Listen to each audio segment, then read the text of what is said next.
don't know who I am, just Google me and United, or me, NASA, FBI, all of the above. We are going to talk a little bit of housekeeping. We've got about 90 odd slides to go through, so it's going to be sit down, pin your ears back, and all that good stuff. I will make sure that most of the slides get published. There's some stuff in here that I don't want published. It will become apparent why.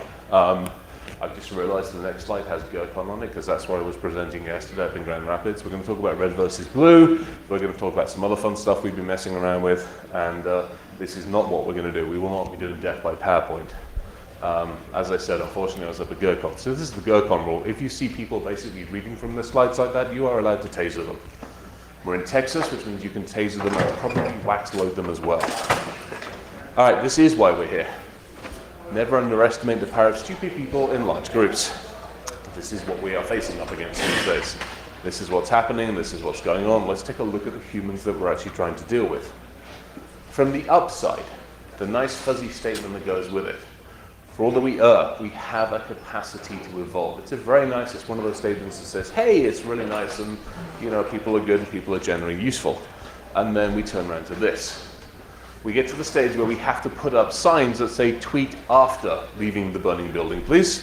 Which end of the chainsaw to hit, and by the way, please don't molest the crocodiles.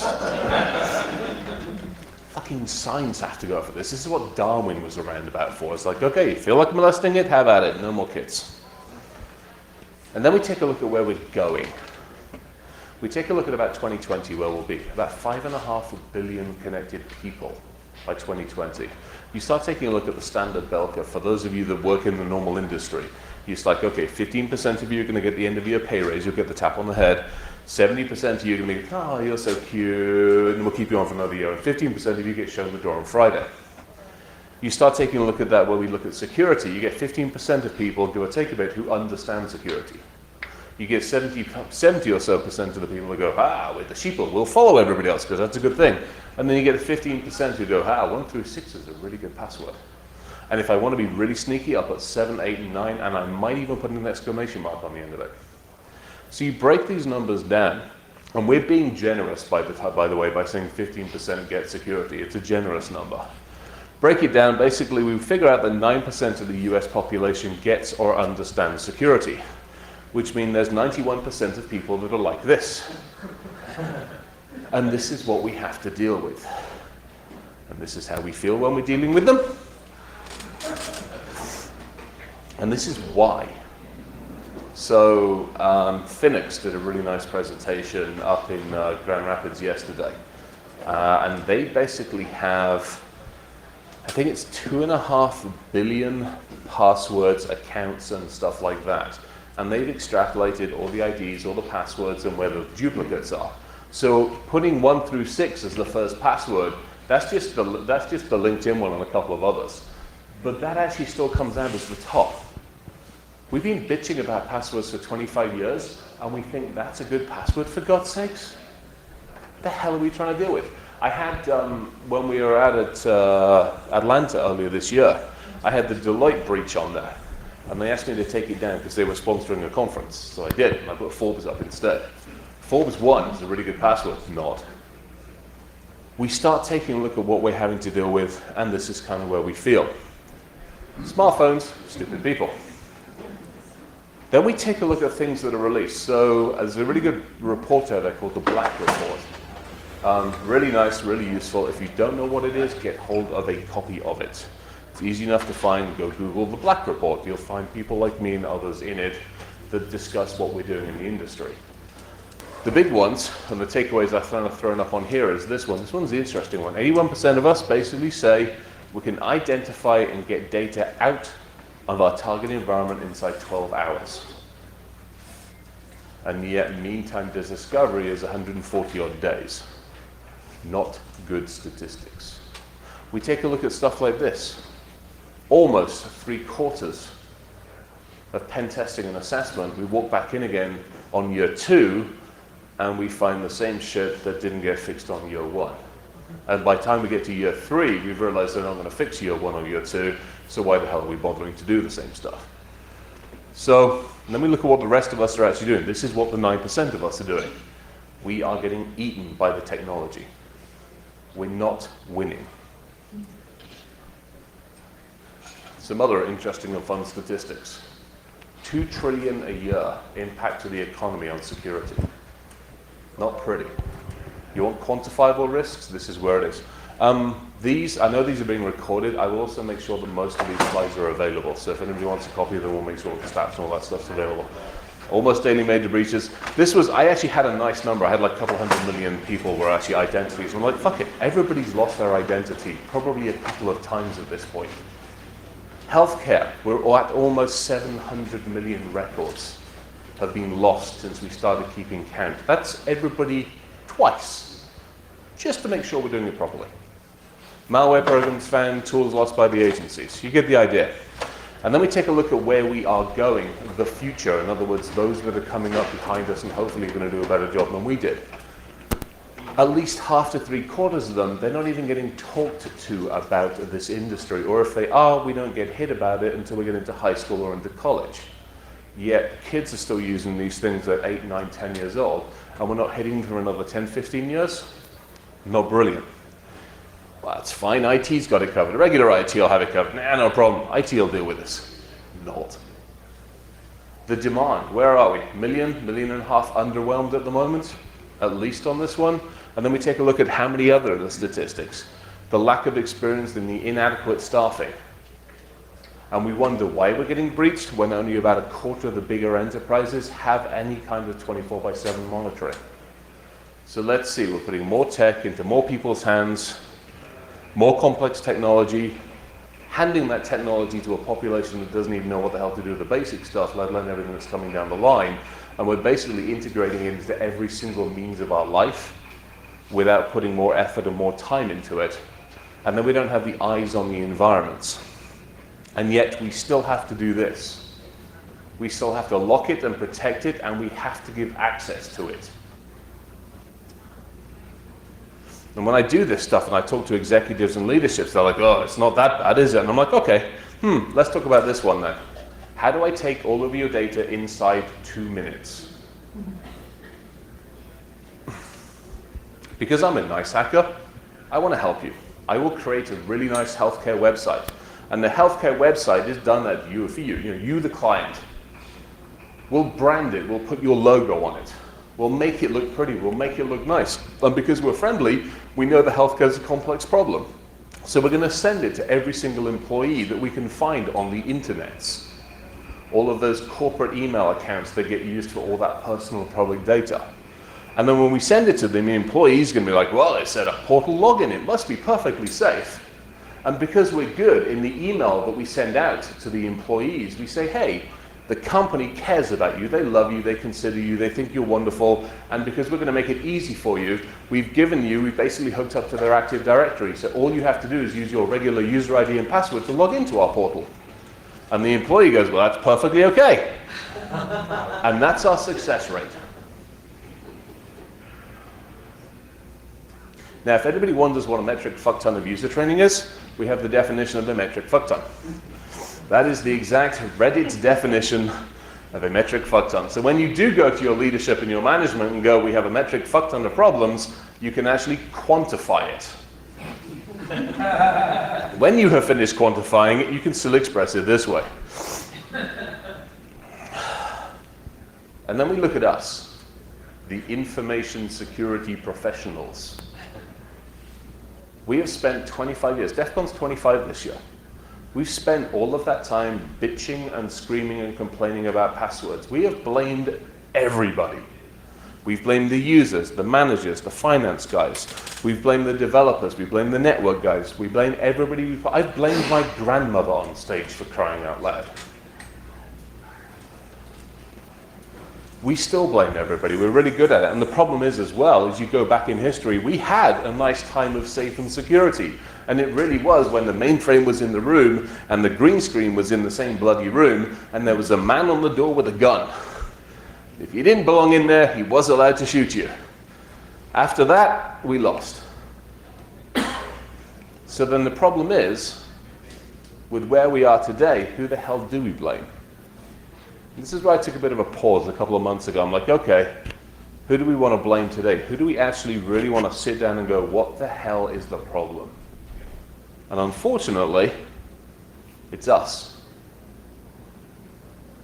We are so focused as red team people and as security professionals about breaking things. We stand up on stage and go, oh, look at me, I've got another exploit, and aren't I cute because of it? Look at what I broke. Somebody put a new shiny tool out there and I broke it. Aren't I clever? No. Not anymore, you're not. We still break it all, and then we blame the very charges that we are responsible for. The very people that look to us to help protect them. We keep breaking all of their shit, and we keep telling them they're useless. Our job is to protect them. We spend more time with Band-Aids. We spend more time buying the... Have we got any vendors in here before I really let loose on them? I'm going to let loose on them anyway. It's just I'm going to give you a fair fucking warning. We spend more time buying Band-Aids and shit than we do actually fundamentally fixing the problems. The vendor goes, oh, I've got a blinky light for 2018. 2018's blinky light is a purple blinky light, and it will fix all of your problems. Taser them, tar, feather, and then stake them on the front fucking lawn. Because I would argue most of us have got the solutions that we already need, we just haven't implemented them properly. And this, unfortunately, is where we are. As an industry, we have failed.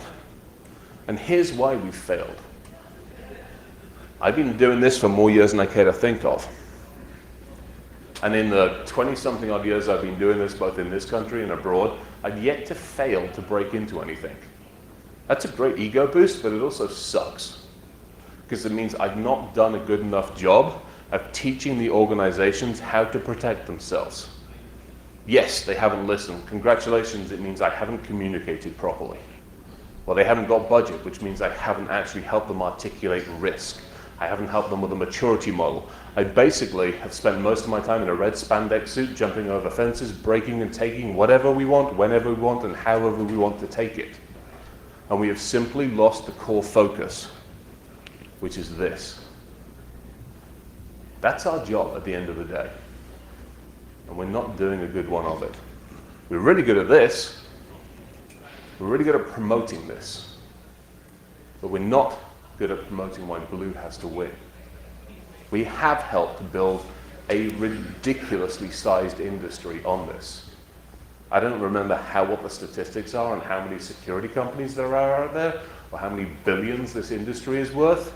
But for all the billions that we spend and all the billions that we gain, we keep losing more and more fucking data on a daily basis. How the hell is that a success model?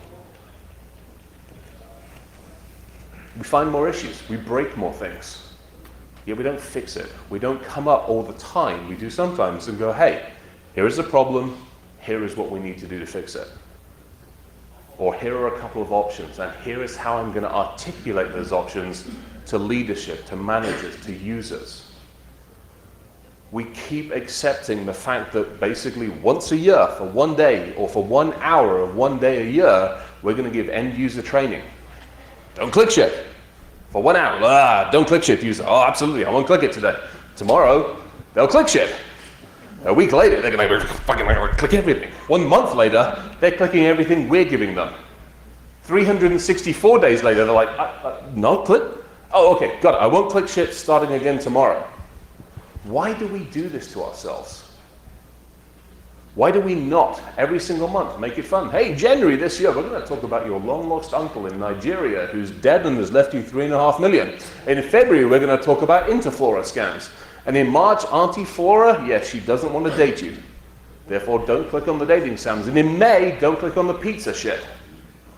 Why don't we do this? Why don't we make it fun? Why don't we make it interesting? Well, because the company only wants to do it once a year. Well, why? Have we not done a good enough job of explaining this? It comes down to us again. And unfortunately, for the most part, we have kind of neglected to really fix a lot of this. And unfortunately, where we're going now is there's too much to fix. 10 years ago, we probably stood a pretty good chance. Nowadays, with all the crap that's coming down the line, let alone everything that's here, let alone what we're going to go through in a minute, There is so much of this data to worry about. The IoT stuff, the BYOD stuff, all the laptops, the devices, the vehicle stuff, the fintech stuff, you name it, it's all coming or it's all already here. Let alone some of the fun stuff we're going to do with nanotech and everything else. And then we get to the vendors. You guys remember the WPA2 thing that came out last Sunday? Okay, there were a number of us that had access to that before it came out and before it came public.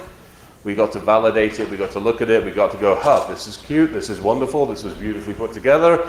P.S. The agencies have had hold of it for a couple of years, but we didn't tell you that. And then we took a bet. We were like, you know what, this is going to get released 3, 4 o'clock in the morning. How long is it going to take before a vendor goes, if you'd have bought our blinky light, you would have been fixed? 4 hours. That's all it took from release to a marketing department of a very well-known vendor to go, well, if you'd have actually bought our software product and our little widget over here, you would have been perfectly fixed. 4 hours. Bullshit. So, this is where we need to be. One team, one fight. We do a lot of work with the National Guard and also with like US Cyber Command and a bunch of other weird and wonderful cabbage-colored people. And we're doing more with them, and we're trying to basically get to the stage where they're not playing red versus blue games. We're actually winning that battle for a change, for God's sakes. Now that cyber's being declared its own domain, the rules are different. But what we're doing is putting a better blue team playbook together. Everybody's got red team field manuals, everybody's got how to break shit. Now we're actually going to go, okay, how the hell do we actively and properly defend?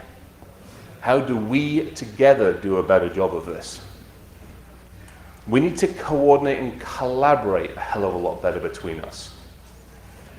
Yes, OWASP has its chapters, ISSA does, InfraGard does. InfraGard, you feed stuff in and nothing ever comes out. Well, that doesn't fucking work. True, tell me I'm wrong? Not wrong, am I? Yeah. There's a little bit of love lost between the FBI and I. For obvious reasons. But my problem is we're not good at standing up and going, I fucked up. Learn from my mistakes.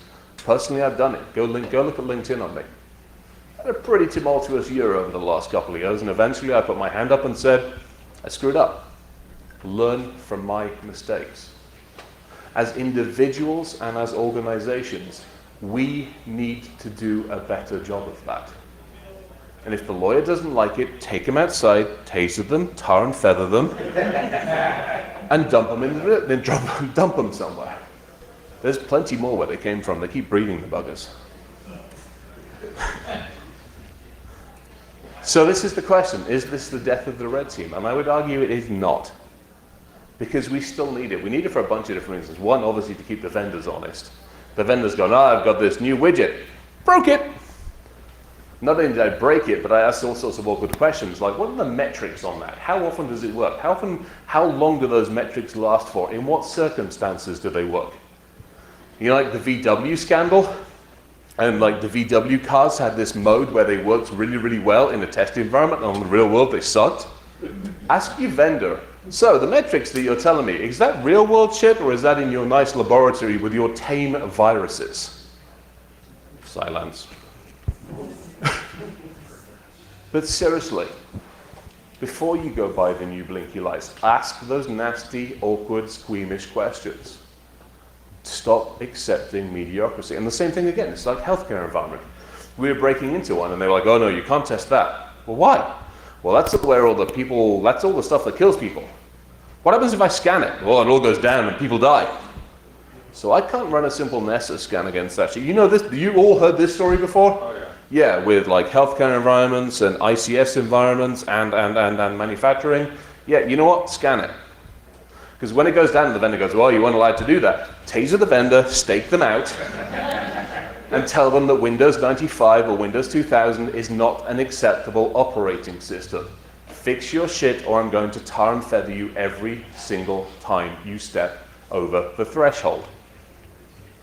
I'll even FedEx it to you. We need to stop accepting that bullshit. So, I need to pause for a second because I need some liquid. Where can I, would you mind? Do you like water or anything that's liquid-based? Thank you. I suddenly realized I've been talking, I'm getting first room first. You know, yeah, somebody talked to Southwest about one of them scotches. I took a picture of the TSA agent this morning. I went into Grand Rapids, and I handed the box over, and he just looked at it, because Grand Rapids is not a big airport. You basically hand it to Southwest, they tag it, then you take it to the TSA agent, he goes, well, what's this? Runs it through the scanner, and you can just see him go, what the fuck? There's 48 bottles of like 4-ounce single malts and stuff in there, and he's just like, and he had to open it up, take them all out, individually wipe them around. I sat and watched him do this, and he's like, okay, I'm like, you have to put them back in order, and he just looked at me. Yes! Like, screw you. All right, so this is where we need obviously squirrels with flamethrowers. We need a mentality reset. Here's why. This is something we all not just need to carry amongst ourselves, which most of us know, but we need to start preaching a little bit more effectively. And it's a hard one because, you know, I'm based out in Colorado. The company I work for is based out of the Valley. And they're like, oh, we must get market share, we must do this, and yeah, we'll figure security out later. No, quit that shit. Because you know why? I'm going to break it and tear it to pieces unless you do it properly right the first time. You can't just build it, sell it, and then let somebody else. Thank you very, very, very, very, very much. You're awesome. I can deal with wet. Yeah, that's the problem. You have moisture in the air in this part of the country, don't you? We don't have that in Colorado. There's nothing. Ah, thank you. But this is something we need to help our organizations and those that we work for, those that we consult with. And there's ways of doing it. There are ways of talking to companies about maturity models, about how effective security be, how security can now start to be the differentiator. When they're walking in, when the vendor or the consumer's walking in to make a selection, how can you make security the differentiator? Dear consumer, this product over here will last 30 minutes and an attack against me. This product will last 2 hours. This product will last 6 hours under a heavy attack. Which one are you going to buy? Because if it's 6 hours, the chances are, if your ass is engaged, you might actually recognize that something's going on if you're paying attention to your logs. But the 30-minute one, you're screwed. All of these different ways of looking at things are going to help. So it can be a differentiator, because if it's not, we'll still tear the shit to pieces. We're doing it right now. This is what a good friend of mine put together. I'm actually wearing it, or it's in the box somewhere. Tearing Bluetooth to pieces again. This is the big one. The vendors. The integrators. Those of you that have the checkbooks, use them more effectively and use them wisely. Ask the awkward questions. Really hold everybody accountable. And when the vendor leaves site and they've left default in place, you get to taser them in the back as they leave the site. There's new tasers. There's actually 3-pronged tasers. So you can actually get the sales rep, the sales manager, and the pre-sales guy at the same time. But I'm serious. I mean, when we break into places, I've got a nice little spreadsheet. It's about 3,500, 4,000 lines long. It has a whole bunch of defaults. 90% of the time when we're walking into a facility, we use that spreadsheet and we break in using defaults. Why the f*** are we still able to do that 25 years later? The vendor goes, well, it's the only way we can do management and support on it. Come with me, vendor. Stand in this little bit of water while I taser you. That shit's got to stop. We need to stop buying stuff and allowing that to happen inside our environments. Same thing with the blinky lights. Shit's not going to save you. Why? Because, well, these are some of the environments of reality. This is 2 places we broke into. They were scary. They bought another firewall because their current one didn't work. And I'm like, I think you have other problems before we get to firewalls. Packet Storm said it right several years ago, quite a number of years ago actually, scary man. Evolve or die. We as an industry need to get better. We need to stop coming up with band-aids and products which just solve one little piece of the problem. We need to take a much more holistic view. We need to look at more things than just simply reactive stuff. Look at the predictive, look at the proactive side of the world and understand it better that way. And by the way, when your new widget comes in and it has another console, it's not going to be effective. So how do we integrate into more consoles? And passwords, obviously. It would be nice not to break into some things. It would be nice potentially to use some level of biometrics-ish. Nice thing with passwords, you lose them and you can refresh them. Not so nice things with fingerprints, you lose them, you don't want to cut off fingers. Cost remediation, user education, you get the idea. Quit making it easy. And the summary on this piece, simple. We don't want defaults, we don't want hard-coded, yada, yada, yada. As Blue Team, less screens, less systems, something more intuitive. And we need to collaborate better. If you are having, or you are part of a pen testing team, rather than going, hey, I can sit in my underwear at home and I can break into your shit, go, hey, you know what? I'm going to put on a pair of trousers. I'm going to go into the client site. I'm going to sit with the Blue Team and I'm going to help them understand what the fuck I do to break their system. Real time, right now. I'm going to sit right next to them and I'm going to tell the client that that's the best way to do this damn job. Because it is. Because that way, hey, did you see this? No. All right, did you see this? Yes. Okay, great. What did you do differently? Is a lot more effective than a week's worth of beating the crap out of them, handing a report and going, hey, have a nice day, and coming back next year and it's not fixed. We have to do a better job. Why? We'll take a peek into the future. How are we doing time-wise? We're good. So, let's have a discussion around some of the fun stuff. IoT, fintech, and cows. Cows are good. We can break cows. While you look at the next slide, I get to take another drink of water.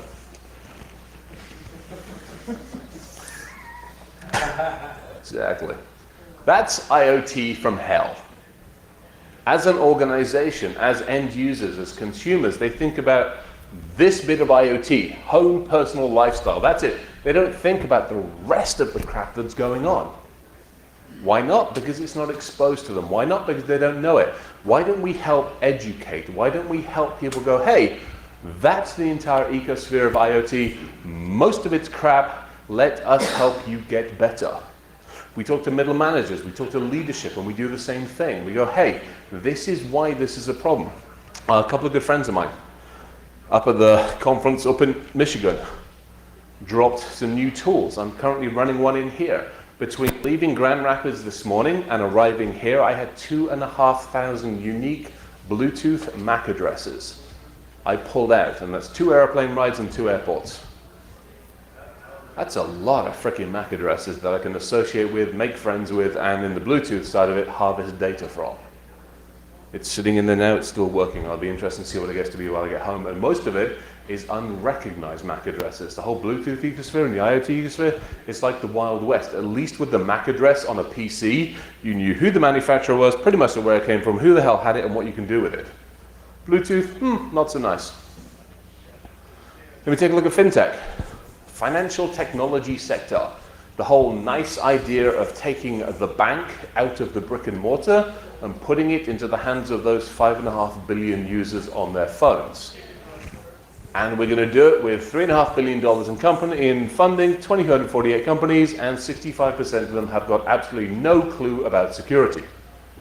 So you can buy a mortgage, you can get financing, you can do all this crap on your phone, and most of them haven't even bloody well considered security. We have to change that. We have to help people understand it's our job. Not just to break it, but help everybody understand. Get it up on Twitter, get it on YouTube, get it on everything else. Start taking a look at these things and start educating people. So, before we hit the panic button, this is what happens when you get banned from a whole bunch of airlines. You focus on other things. In this case, we focused on locomotives. We spent about a year working, a year and a bit working on locomotives. We had some fun with locomotives, lots of fun. But what we ended up having to do is redo most of our research for a whole bunch of different reasons. So we ended up saying, look, what can we do inside 48 hours? Nothing more than that. Let's start from nothing. Let's put a small team together, literally around a table with alcohol. And how much damage can we do to the entire heavy rail industry and the intermodal industry inside 48 hours? This was our tools, 200 foot of Cat5 cable. The reason it's 200 foot is we realized when you know the rail industry, when you go to the crossing signs or any of the other large stuff, there's these nice metal boxes. And there's all sorts of switching gear in there. You can pick the lock inside about 30 seconds, but if you sit outside of it with a laptop, you look a little suspicious. If, however, you do 200 foot of Cat5 cable and go to a car down the road or in the bushes, police don't even give you a kind of a day. Makes it much easier that way. Even if you wear a reflective vest, they get a little concerned. So yeah, 200 foot of Cat5 cable is pretty much what we needed. Monitoring devices, proximity devices, you get the idea. Now, with the rail yards, we were like, okay, what can we do? It's the heavy rail. What moves over heavy rail? Most of the stuff that ends up in our houses or food. Well, the reason it ends up there is because of these things. This is an intermodal rail yard. User ID SA, no password. It gets you into this thing. There's actually, Shodan's got a nice little filter for doing some of these.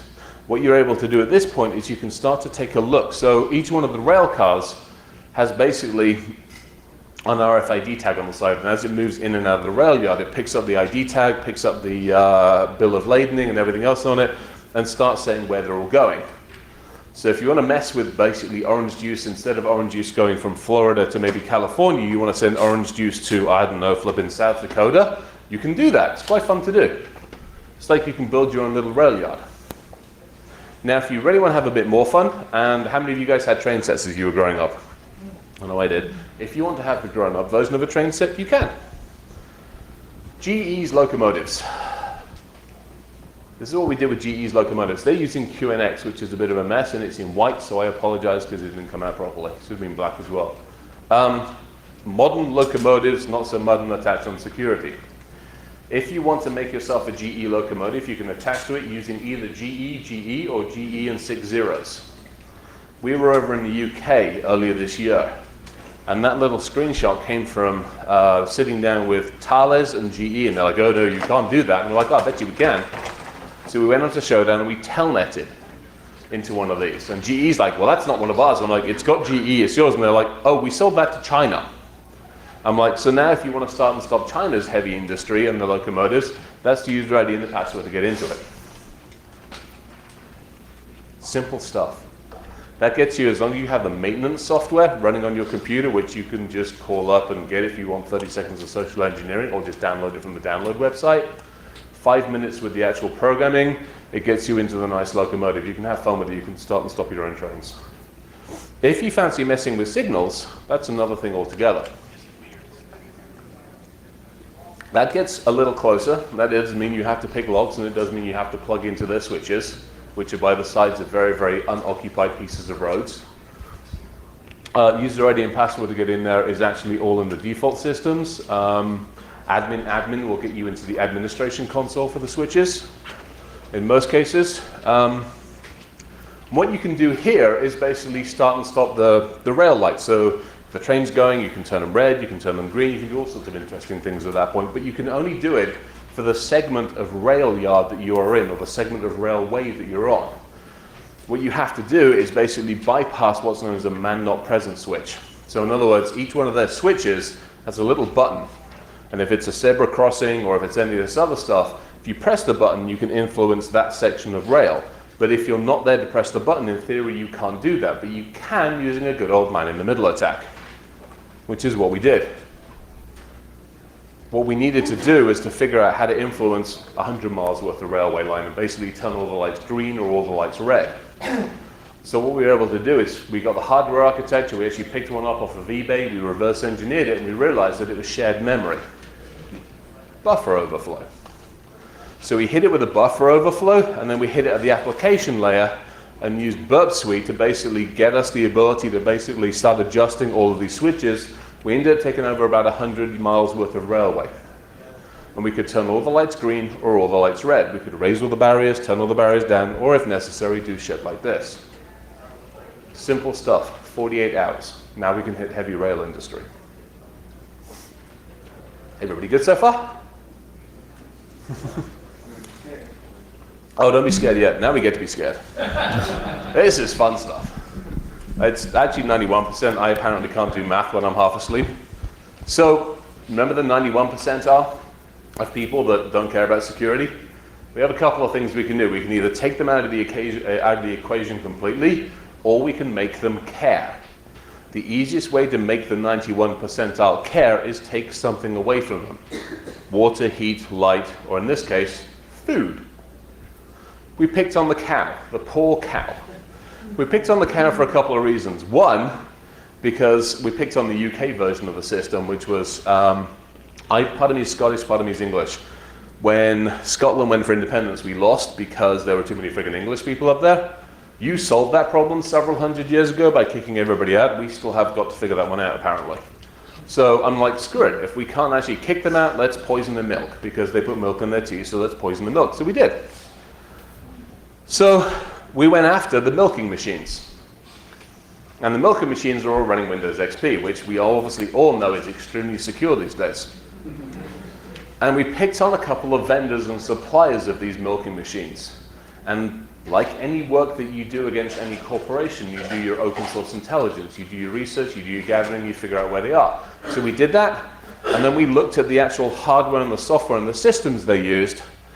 And when the vendor goes in to sell the poor cow herder hardware and software, he's like, you don't want to look after this computer. We'll put PC Anywhere on it, and we'll look after it for you. And they did, with the same user ID and password. In this case, it was Fullerwood1 was the user, Fullerwood was the user ID, and Fullerwood1 was the password.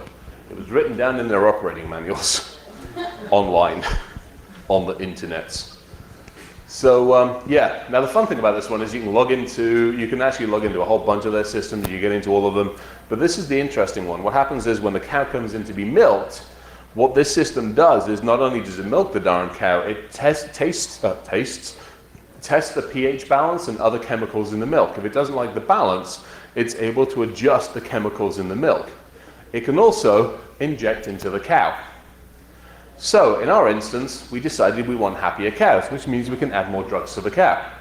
We also decided we could do interesting things to the milk, so we can add more drugs to the milk. We own about 250, 300 of these machines now, covering about 1.5 million, 2 million head of cow. So at this point in time, with about half an hour's worth of work and a couple of scripts, we can basically poison a couple of million cows and poison the milk supply. We can get our own back on England. If that wasn't good enough, the livestock's connected. This is good. If you used to do the war driving of old, now you can war drive cows. They have near-field communicators on them. They have RFID chips in the ears. Part of it is to figure out the health of the cow, if it's in breeding season, all this other stuff. But it's all run on an Access database, which is also on the same PC Anywhere system. Oh yeah. So we took the PC Anywhere database, we took the, Access database that was on the system, and we overwrote the GPS coordinates. So a good friend of mine currently has about 2.5 million cows sitting in his back garden as far as the GPS coordinates are concerned. So the poor farmers in Wyoming are like, I can see fucking Betsy, but she doesn't appear to be where... What the hell is going on with this shit? Every half an hour we were overriding the database. Obviously it's not going to end well. We know this at this point in time. So, we can do the same thing with crops, we can do the same thing with farm animals, and we can do the same thing with everything else pretty much. John Deere runs 2 SFTP servers. The 2 SFTP servers have they have a certificate. You can pick up the certificate from one of their maintenance suppliers in South America, which means you can get in there, you can adjust the code, you can put your own smiley faces in, and if you fancy planting the crops either shallower or deeper, you can do that fairly easily. So now you can mess around with crops. You get the idea, you can mess around with things. So, I say remember last year because I wasn't here last year because I was actually up north last year, but this is what we talked about last year. We talked about nanotechnology and hacking humans. There's some really fun stuff you can do. Nanotechnology and bio-nanotechnology is actually doing really, really well these days. There's some amazing stuff they're doing as far as being able to influence cancer systems, influence Alzheimer's systems, and everything else. The problem is with about $150 worth of Arduino, we can issue the same type of signaling. So this is fun. We actually did a bit of an update on this one. They've now got to a stage where they've taken some of... For any of you that are having problems, you can actually now motorize your sperm. So that is a bio-nanotech carbon-based sperm accelerator. Your sperm can... Oh, I don't even want to go there. Don't even want to go there. Yeah, this is freaking awesome. Motorized sperm. It's like, I'm going to be fucking first. And there's a freaking Ferrari emblem on the side of it. Or actually, it's Mopar it over here, isn't it? Mopar sperm. Yeah, so this is the shit that we're up to. And this is great because you can control it using basically RFID or laser. Basically, it's a heat-based system, which is marvelous until you look at somebody like me who goes, okay, I can rewrite the code in cello. I can also send my own RFID signal using $150 worth of Arduino as opposed to $500,000 worth of surgery shit. And God only knows what I'm going to make your sperm do, but it sure as hell isn't going to be going to the egg. Same thing with all the human stuff. This is where we're going. So you probably already done it. The first thing I would do is to have somebody else to look at the same computer in the same environment. Done. That's already done. Done it, and it tells it to go pans down. So that's so you can I can you can tell it's unique. Yes, exactly. Is there any scientific proof of that? Yes, I'm actually pulling out some other scientific. So this started with me bashing away at it, and then spent a bunch of time working with a couple of the actual institutions on this. Okay, very good. Yeah, oh yeah, this isn't me. Well, this is that's the most important thing, actually, the uniqueness. Yeah, that's. There's a couple of different ways of establishing uniqueness. Part of it comes down to the signature that's actually coming off the brain. So I had, I think, 8 or 9 different people working with the same computer, the desktop computer, and everybody at that point is unique. Now, that's 9 people out of a population of, what, 7 billion for crying out loud? Again, this is just me working on it. But the metrics that are being used and the way the signals are being pulled out, because you're not pulling out from just one single source, you're pulling out from 4 main lobes, plus you can actually integrate other data as well. There's actually some interlobal data. There's some interesting stuff. Yes, it's relatively unique. Yeah, you also need to consider uniqueness of not only on the same environment. Is it possible my clustering to your car is the same clustering of you to other devices, right? To be determined. There's this, basically, the work I'm doing here runs between about 10 o'clock at night and 2 o'clock in the morning, which is when I'm not working on the rest of my work or I'm not traveling around having fun in front of conferences. This is back of the napkin work I'm working on. And it's working so far, but it's like, okay, now how do I take it to the next step? Which is part of the reason that it's like, at some point, I probably need to do something with protecting it. Figure that out at some point in time. But yeah, there's a lot. That's why that slides in there, which is like, hey, we've gotten a certain distance, but I know there's a lot more to do. But it was one of those, I'm like, hey, we talk about beating the crap out of things. Now let's talk about fixing some of that. And, even if you turn off the recording device, and you're presenting to these people, and I know. At least, I know. And I know a few of these people in this room, and if I see it come out sideways, I get to taser them. It's quite simple. I know where most of them live. I know, I'm aware of it. I hold a bunch of patents through other companies. It's a pain in the ass. I hate dealing with lawyers. Just as a reminder, we're 2 minutes. Yeah, I know. I got to shut up because there's other people doing stuff. All right, so anyway, updates. So the upsides of this things, we can do away with passwords. Potentially. Hopefully, if I'm carrying on the same way. We obviously have us. We become the authentication method. Kind of a nice way of doing it. We can't be coerced into providing the data, which is also another nice way of looking at it. Our resistance, you get the idea. The downsides, hacking the brain for fun has been great. Now what the hell do we do with it? If the man decides the man wants to try to get hold of it, how do we protect it from the man? All those other good things. Because the man's really good at looking after our data. Not. Targeting the advertising, you get the idea. So, if we're not careful, we're fucked. Again. And now we get to panic. All right, so wrapping it up because I need to shut up pretty quickly.